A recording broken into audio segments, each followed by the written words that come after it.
Matrimonial disputes में सबसे ज्यादा संघर्ष किसको करना पड़ता है, ये मैं आपसे पूछना चाहूंगा। क्या लड़की वालों को, क्या लड़की को, क्या पति को, या उसके परिवार वालों को? ये मेरी अपनी राय है। जो कोर्टों में हम देखते हैं, जो सबसे ज्यादा, जिसका मैं कह रहा हूं, जिसका जीवन का हनन होता है, जिसके ग्रोथ पीरियड्स खत्म होते हैं, जिसकी लाइफ का जो टर्निंग फेज आता है, वो आता है बच्चा।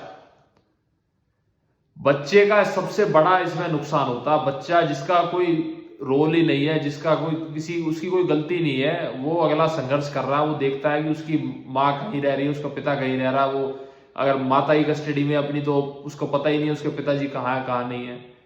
कोर्टों में आना पड़ता है उसे। वो देख ही समझ ही नहीं पाता कि चल क्या रहा है।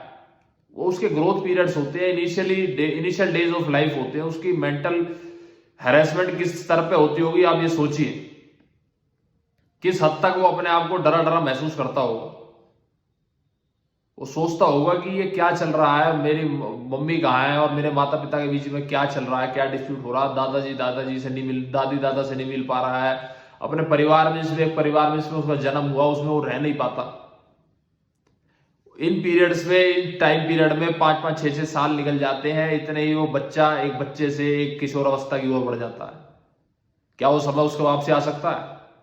क्या उसकी मेंटल ग्रोथ उस लेवल की हो पाएगी कि जब वो उसकी अगर होती, तो वो अपने परिवार के बीच में अगर खेलता, हंसता बोलता रहता, तो उस लेवल का अगर वो व्यक्ति बनता? तो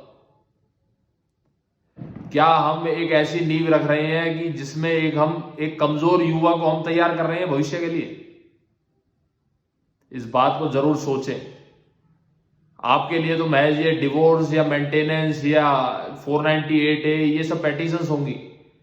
उसके लिए अपने आप में ये एक बहुत ही, मैं कह रहा हूं, लाइफ थ्रेटनिंग हो सकता है उसके मेंटल कैपेबिलिटी के लिए। उस बच्चे से आप कभी अगर पूछेंगे, तो वो आपको बता भी ना सके शायद कि वो किस दर्द से गुजर रहा है। वो समझ ही नहीं पाएगा, क्योंकि इतनी समझ ही नहीं है उसमें। इस बात का संज्ञान ले। मैट्रिमोनियल डिस्प्यूट्स में जो भी हो रहा है आज की डेट में, बहुत समझदारी से फैसला ले कोई भी, अगर आपको लेना है तो। अगर आपके बच्चा है तो आपके पास। नमस्कार।